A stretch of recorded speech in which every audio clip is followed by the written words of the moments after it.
Imagine the coldest night you've ever felt. The kind of cold that steals your breath before it even leaves your lungs.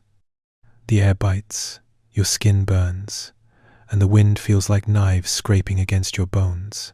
You pull your jacket tighter, but it's no use. Now imagine there's no heater, no blanket, no firewood left to burn. Just you, the darkness, and the endless sound of snow piling against the door.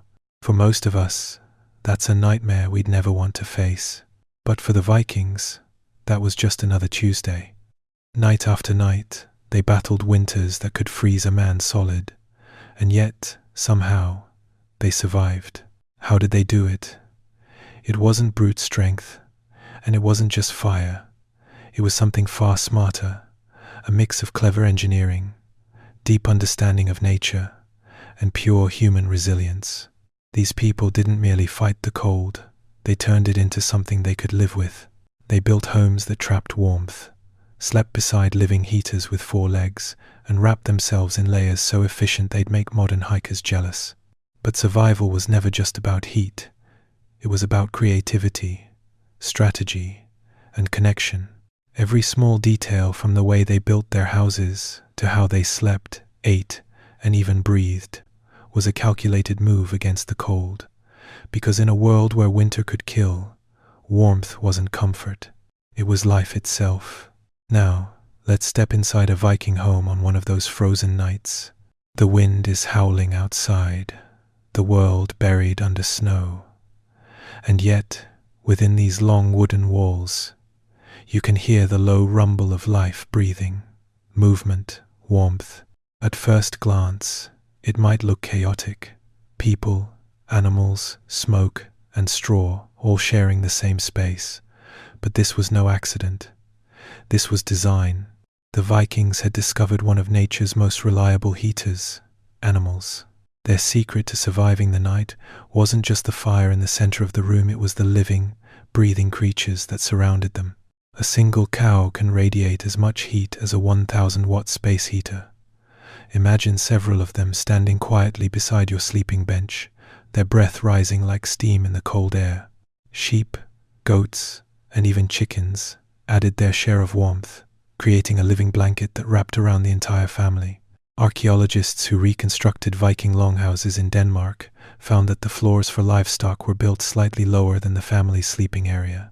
That clever difference in height meant the animal's body heat would rise and circulate through the room, while the colder draft stayed trapped near the ground.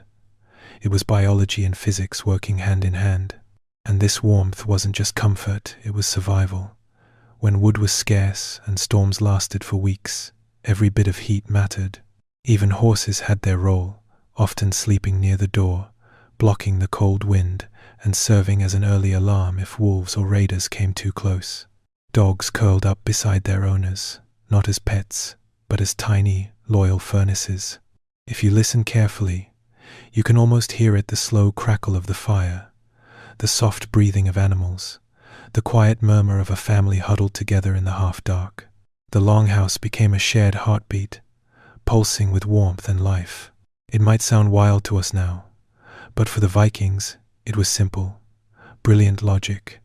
When the world outside froze solid, they didn't fight against nature, they partnered with it. When you picture a Viking house, you might imagine something simple, a few wooden walls and a roof of straw barely holding against the snow. But the truth is far more fascinating. The Viking longhouse was not just a shelter. It was a carefully engineered survival chamber, designed to trap every breath of warmth and turn it into life. Step closer, and you'll see what I mean. The walls weren't just planks nailed together. They were built like a sandwich. Wooden boards on the inside, a thick core of packed earth or clay in the middle, and another layer of boards on the outside. That dense middle layer worked like medieval insulation foam. It absorbed the day's heat from the fire and released it slowly through the night, keeping the interior surprisingly stable even as blizzards raged outside. But the walls were only the beginning. The roof itself was a masterpiece of Viking engineering. Instead of thin thatch, they layered sod and soil, sometimes nearly 2 feet thick. Over time, grass would grow from it, creating a living blanket of roots and earth that locked in heat and shielded the home from the brutal winds. In Iceland, archaeologists have reconstructed these turf houses, and the results are remarkable. Even in sub-zero weather, the inner rooms stayed warm enough for daily life. The roof didn't just hide the family, it blended the home into the hillside, part of nature's camouflage and protection. Then there was the floor, often overlooked, but just as essential. The Vikings laid down layers of straw, birch bark, and animal hides to block the freezing ground beneath them. Some longhouses were built partly into the earth itself, creating what we now call semi-sunken structures. This clever design used the soil as a natural thermal battery, cool in the summer, warm in the winter. It was as if the earth itself was lending them its steady heartbeat to survive. Inside, the temperature hovered around 40 degrees Fahrenheit. By modern standards, that's chilly. But in a world of endless snow and ice, it was the difference between life and death. The Vikings didn't wait for nature to show mercy, they learned to master it, layer by layer, beam by beam, until their homes became silent furnaces of endurance and intelligence. Fire. For most of us, it's the first thing we think of when we imagine warmth. A crackling blaze, bright and alive, lighting up the dark. But for the Vikings, fire was not about light or spectacle. It was about control. They understood something we often forget, that too much fire wastes energy, burns fuel fast, and sends precious warmth racing out into the night. So instead of roaring flames, they preferred the quiet glow of a steady, smoldering hearth, the silent fire that kept life breathing through the long Arctic nights. If you stepped inside a Viking longhouse, you wouldn't see a chimney pulling smoke upward. There wasn't one, not because they didn't know how, but because they knew exactly what a chimney would do: drain the heat they worked so hard to preserve. Instead, the smoke drifted lazily through a small hole in the roof, curling around the rafters, warming the beams before escaping. The air inside was smoky, yes, but it was warm, and the very smoke helped preserve the wood from rot and kept insects away. Archaeologists who've reconstructed Viking houses in Denmark and Iceland discovered something remarkable. Despite the lack of chimneys, the air quality was manageable, and the warmth remained trapped for hours after the fire burned low. The hearth itself was placed at the very center of the home, a glowing heart around which every life revolved.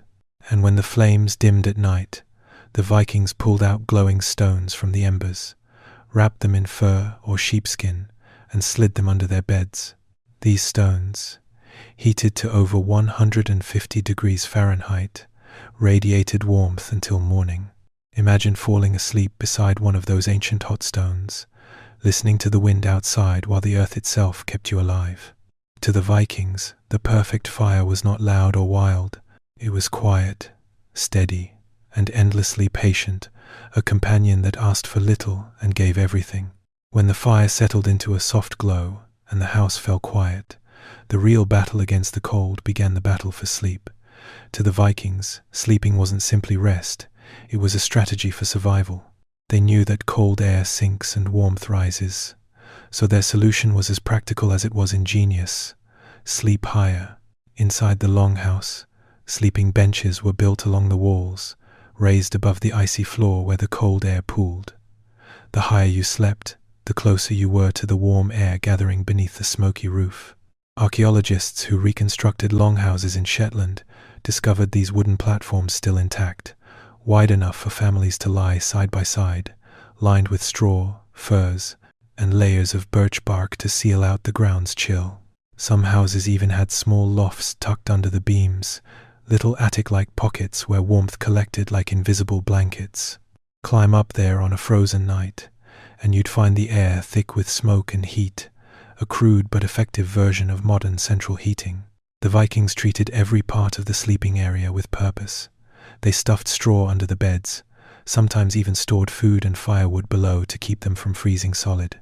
Curtains made from animal hides draped around the sleeping benches, trapping body heat and creating personal cocoons of warmth. Each bed was a miniature fortress against the cold, built not from luxury but necessity. And it worked. Families could sleep through nights that would have killed an unprotected traveler outside. You can almost imagine the scene, the steady crackle of embers, the faint snore of a cow nearby, the whisper of the wind beyond the walls. It wasn't comfort as we know it today. It was endurance, intelligence, and a quiet kind of peace that only those who've earned survival could feel. Even with the fire smoldering and the beds lifted from the cold earth, the Vikings still had one final barrier to face: the freezing air itself. They couldn't escape it, but they could outsmart it. Their answer came not from metal or magic, but from fabric. To the Vikings, clothing wasn't fashion, it was armor. Every thread, every hide, every stitch was part of a survival system that turned their bodies into walking furnaces. They started with linen undergarments, soft and breathable, to keep sweat away from the skin. Over that came layers of wool tunics and trousers, woven thick from the fleece of their own sheep. Wool, after all, is one of nature's most forgiving materials. It keeps heat even when wet. Then came the outer layers, cloaks lined with fur, heavy enough to block the wind and trap air inside like insulation. Archaeological finds show that many of these cloaks were fastened with ornate bronze brooches at the shoulder, not for decoration, but for function, allowing the wearer to adjust layers quickly without losing warmth. For their feet, they improvised. Wool socks, stuffed with dried moss or straw, became natural thermal boots. Hunters near the coast wore cloaks of sealskin, smooth, waterproof, and windproof, the Gore-Tex of their age, and they understood layering long before anyone gave it a name. Modern hikers call it the onion method, but the Vikings had perfected it 1,000 years earlier. At night, they didn't undress to sleep. They bundled up, every layer working like the rings of a tree: linen, wool, fur, hide, each trapping a pocket of air, each holding back death's cold breath. They didn't think in terms of comfort. They thought in terms of survival. When the sun vanished and the frost crept through the cracks, the Vikings became their own shelters, warm, resilient, and utterly unbreakable. Even wrapped in layers of wool and fur, the Vikings knew that true warmth had to come from within. Their survival didn't depend only on fire or clothing, it depended on what they put inside their bodies. Food was not just nourishment, it was fuel, a slow-burning source of heat that kept their internal fires alive long after the hearth went dark. When night fell and temperatures plunged below freezing, they didn't reach for light meals or sweet treats. They reached for fat, dense, heavy, powerful energy that could outlast the cold. A Viking dinner in midwinter was nothing short of a calculated act of survival. Whale blubber, seal meat, roasted pork, and barley porridge soaked in animal fat filled their wooden bowls. Not exactly gourmet, but every bite was designed with purpose. 1 gram of fat contains more than twice the energy of the same amount of carbohydrate, and as the body digests it slowly, it releases heat over hours. To the Vikings, this meant a steady, internal warmth, a smoldering fire beneath the skin. They also relied on hot bone broth simmered for hours over low flames. The collagen and marrow created a thick, rich liquid that worked like liquid insulation, spreading warmth through every limb. Archaeological and historical evidence even suggests that they often drank mild, low-alcohol beer or fermented milk instead of water, since it was safer and helped digestion in the bitter cold. When food ran low, they dug into their storage pits, dried fish, smoked meat, and buried butter sealed in clay jars. Nothing went to waste. Everything was optimized to keep the body's furnace burning. Imagine finishing a bowl of that thick broth, crawling into bed, and feeling your body radiate warmth from the inside out. The Vikings didn't eat for pleasure. They ate to live, to fight, and to wake up strong enough to face another frozen dawn. Their kitchen wasn't about flavor, it was about survival chemistry. After the fire burned low, after the last bowl of broth was finished, and the wind outside howled like a living thing, the Vikings turned to one final, powerful source of warmth: each other. Inside those smoky longhouses, families didn't sleep apart. They slept together, side by side, layered in furs, hides, and thick blankets of wool. Children, elders, parents, and even dogs shared the same wooden platform, breathing the same smoky air. Every body became a small furnace, every heartbeat a pulse of heat that blended into the rhythm of survival. Science tells us that a single human body gives off about 100 watts of heat, about the same as a light bulb. Now imagine 5, 6, even 10 bodies pressed close under a mountain of furs. That wasn't just comfort, it was a living power grid, a network of warmth that kept everyone alive. Even dogs curled against their owners weren't there for affection alone.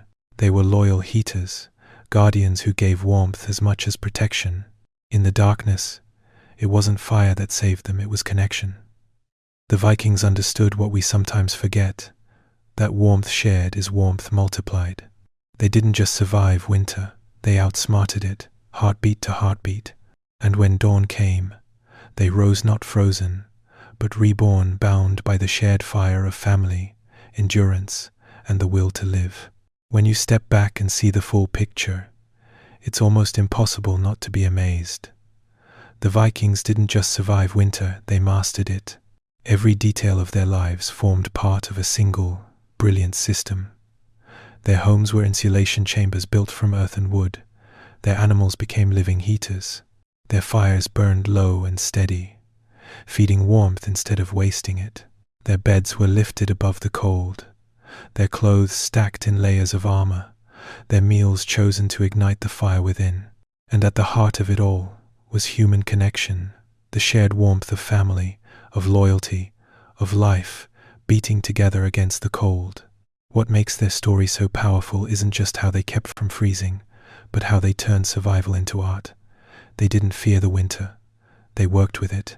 They studied it, learned its rhythms, and built a world that could endure it.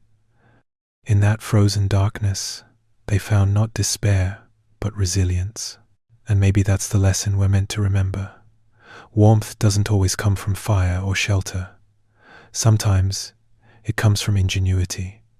Sometimes it comes from courage. And sometimes it comes from the people beside us. Because for the Vikings, survival wasn't about fighting nature, it was about belonging to it. And when spring finally came, they stepped out from those smoky longhouses stronger than before, ready to face oceans, storms, and the unknown. The cold had tested them, but it had also shaped them into explorers, builders, and legends.